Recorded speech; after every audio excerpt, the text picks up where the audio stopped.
Պարոն վարչապետ, դուք հայտարարել եք, որ առաջադրվում եք առաջիկա ընտրությունների եւ կուսակցությունը նոր մոտեցում է ըստ էության ցուցաբերում տեխնացուների հավաքագրման հետ կապված, խնդրեմ պարզաբանել դա ինչով է պայմանավորված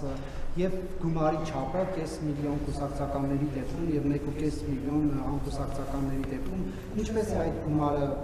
որոշվել այդ չափը, այդ գումարը ինչ է լինելու, արդյոք այստեղ շուտ կոռուպցիոն դրսևորումներ չեն կարող լինել։ Ինչ կոռուպցիոն դրսևորում, նախ ասեմ, որ այն ինչ որ դուք ասում եք նորություն, ոչ մի բան նորություն չի, այսինքն այդպես միշտ տեղի ունեցել քաղաքացիական պայմանագիր կուսակցության դեպքում, այլ բան, որ թե ինչքանով է դա հանրային ուշադրություն գրավել, ինչքանով ոչ, իմիջիայլոց ուզում եմ ասել հերթական ընտրությունների պարագայում, օրինակ 2017 թվականի հերթական ընտրություններում մենք նույն սկզբունքով ենք արել, որովհետև մեր կանոնադրության համաձայն էլ մենք արտահերթ ընտրությունների դեպքում, քանի որ ժամանակացույցի խնդիր կա, ցուցակը մի քիչ արագացված ռեժիմով է ձևավորվում, իսկ հերթական ընտրությունների դեպքում ավելի, այսպես ասած, տևական պրոցեսի արդյունքում մենք փաստորեն 2026 թվականին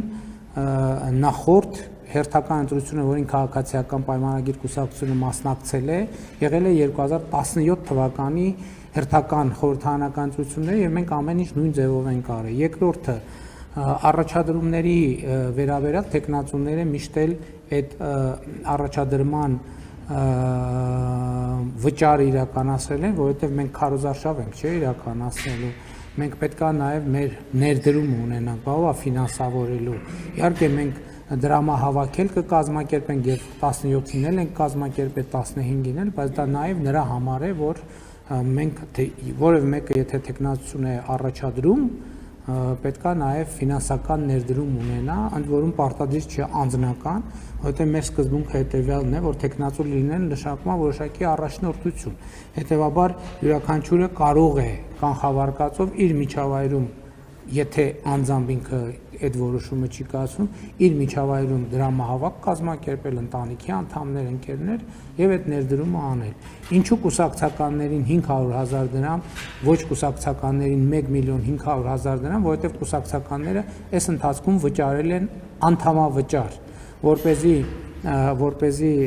անհավասարություն չլինի, մենք հաշվարկել ենք մոտավորապես տարբերությունը, որ նույն վիճակին լինի, ներառյալ այս ընթացքում կուսակցականների վճարած անդամավճարները, որպեսզի հավասար